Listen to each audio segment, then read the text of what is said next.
Welcome to my YouTube channel. ಇನ್ನೂ ಯಾರು subscribe ಮಾಡಿಲ್ಲ ಪ್ಲೀಸ್ ಸಬ್ಸ್ಕ್ರೈಬ್ ಮಾಡ್ಕೊಂಡು ಸಪೋರ್ಟ್ ಮಾಡಿ. ನಾನಿವಾಗ ಡ್ರೈ ಫ್ರೂಟ್ಸ್ ರೋಲ್ ಹೇಗೆ ಮಾಡೋದು ಅಂತ ತೋರಿಸ್ತಾ ಇದ್ದೀನಿ.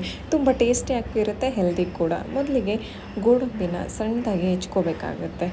ಗೋಡಂಬಿ, ಬಾದಾಮಿ, ಪಿಸ್ತಾ, ಅಂಜೀರ, ಖರ್ಜೂರ ಎಲ್ಲ ಚಾಪ್ ಮಾಡಬೇಕು. ಹಾಫ್ ಬೌಲ್ ಕ್ವಾಂಟಿಟಿ ಎಷ್ಟು ತೊಗೊಂಡಿದ್ದೀನಿ ನಾನು ಗೋಡಂಬಿನ. ಈಗ ವಾಲ್ನಟ್ ಕೂಡ ಚಾಪ್ ಮಾಡ್ಕೋತಾ ಇದ್ದೀನಿ.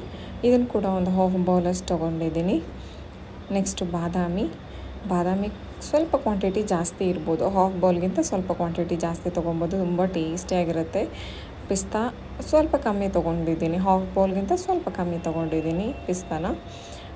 ಖರ್ಜೂರ ಒಂದು 8 to 10 ತೊಗೊಂಡಿದ್ದೀನಿ. ನಾನು ಸ್ವೀಟ್ ಸ್ವಲ್ಪ ಕಮ್ಮಿನೇ ಹಾಕ್ತೀನಿ, ಎಲ್ಲದರಲ್ಲೂ ಸ್ವೀಟ್ನೆಸ್ ಇರುತ್ತಲ್ಲ, ಹಾಗಾಗಿ ಸ್ವಲ್ಪ ಜಾಸ್ತಿ ಬೇಕಾದರೂ ತೊಗೋಬೋದು. ಅಂಜೀರ ತೊಗೊಂಡಿದ್ದೀನಿ, ಇದನ್ನು ಒಂದು 5ರಿಂದ 6 ತೊಗೊಂಡಿದ್ದೀನಿ. ಮತ್ತು 2 ಸ್ಪೂನ್ ಪಂಪ್ಕಿನ್ ಸೀಡ್ಸ್ ಅಂದರೆ ಕುಂಬಳಕಾಯಿ ಬೀಜ, ಮತ್ತು ಸೂರ್ಯಕಾಂತಿ ಬೀಜ 2 ಸ್ಪೂನ್, ಸನ್ಫ್ಲವರ್ ಸೀಡ್ ಮತ್ತು ದ್ರಾಕ್ಷಿ 2 ಸ್ಪೂನ್ ತೊಗೊಂಡಿದ್ದೀನಿ. ಸ್ವಲ್ಪ ಪಾನಿಗೆ ತುಪ್ಪ ಹಾಕಬೇಕಾಗತ್ತೆ, 2ರಿಂದ 3 ಸ್ಪೂನ್ ಸ್ಮಾಲ್ ಸ್ಪೂನಲ್ಲಿ ತುಪ್ಪ ಹಾಕಬೇಕಾಗತ್ತೆ. ಎಲ್ಲ ಡ್ರೈ ಫ್ರೂಟ್ಸ್ ಹಾಕಿ ಫ್ರೈ ಮಾಡಬೇಕಾಗತ್ತೆ.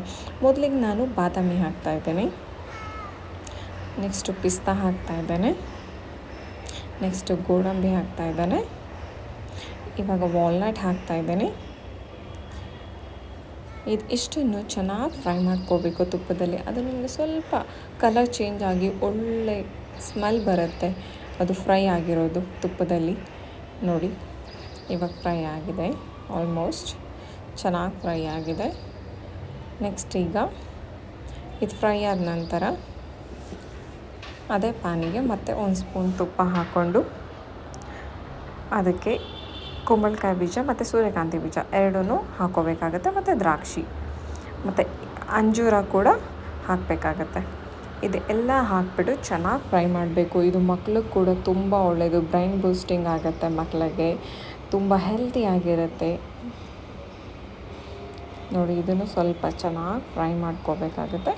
ಇದು ಫ್ರೈ ಆಗಿದೆ ತುಪ್ಪದಲ್ಲಿ. ಮತ್ತು ಪ್ಯಾನಿಗೆ ತುಪ್ಪ ಹಾಕಿಬಿಟ್ಟು ಖರ್ಜೂರ ಹಾಕಿಬಿಟ್ಟು, ನಾವೀಗ ಒಂದು 2 ಸ್ಪೂನ್ ಹಾಕ್ಬೋದು, ಖರ್ಜೂರ ಹಾಕಿಬಿಟ್ಟು ಪೇಸ್ಟ್ ಮಾಡ್ಕೋಬೇಕಾಗುತ್ತೆ. ಇದರಲ್ಲಿ ತುಪ್ಪದಲ್ಲಿ ಚೆನ್ನಾಗಿ ಫ್ರೈ ಮಾಡಿದ್ರೆ ಇದು ಪೇಸ್ಟ್ ರೀತಿ ಫಾರ್ಮ್ ಆಗುತ್ತೆ ಖರ್ಜೂರ ಎಲ್ಲ. ನೋಡಿ ಈಗ ಅಂದರೆ ಟೈಮ್ ತೊಗೊಳುತ್ತೆ, ಒಂದು 5ರಿಂದ 10 ನಿಮಿಷ ಟೈಮ್ ತೊಗೊಳುತ್ತೆ ಅದು ಪೇಸ್ಟ್ ಥರ ಆಗೋದಕ್ಕೆ. ಇವಾಗ ನಾನು ಎಲ್ಲ ಡ್ರೈ ಫ್ರೂಟ್ಸ್ ಯಾವುದ್ಯಾವ್ದು ಫ್ರೈ ಮಾಡಿಟ್ಕೊಂಡಿದ್ದೆ ಅದು ಎಲ್ಲದನ್ನು ಹಾಕಿಬಿಟ್ಟು ಇವಾಗ ಚೆನ್ನಾಗಿ ಮಿಕ್ಸ್ ಮಾಡಬೇಕು. ಎಲ್ಲ ಡ್ರೈ ಫ್ರೂಟ್ಸ್ ಹಾಕಿ ನೋಡಿ, ಅದು ಎಲ್ಲ ಖರ್ಜೂರ ಪೇಸ್ಟಿಗೆ ಮಿಕ್ಸ್ ಆಗುತ್ತೆ ಚೆನ್ನಾಗಿ. ನೋಡಿ ಇವಾಗ ಈ ಥರ ಮಿಕ್ಸ್ ಆಗ್ತಿದೆ. ಇದನ್ನು ಒಂದು 2ರಿಂದ 3 ನಿಮಿಷ ಚೆನ್ನಾಗಿ ಬೈಂಡಿಂಗ್ ಆಗೋದಕ್ಕೆ ಚೆನ್ನಾಗಿ ಫ್ರೈ ಮಾಡಬೇಕಾಗತ್ತೆ. ಇವಾಗ ನಾನೊಂದು ಬಟರ್ ಪೇಪರ್ ತೊಗೊಂಡಿದ್ದೀನಿ, ಅದರಲ್ಲಿ ಈ ಥರ ರೋಲ್ ಮಾಡ್ತಾಯಿದ್ದೀನಿ.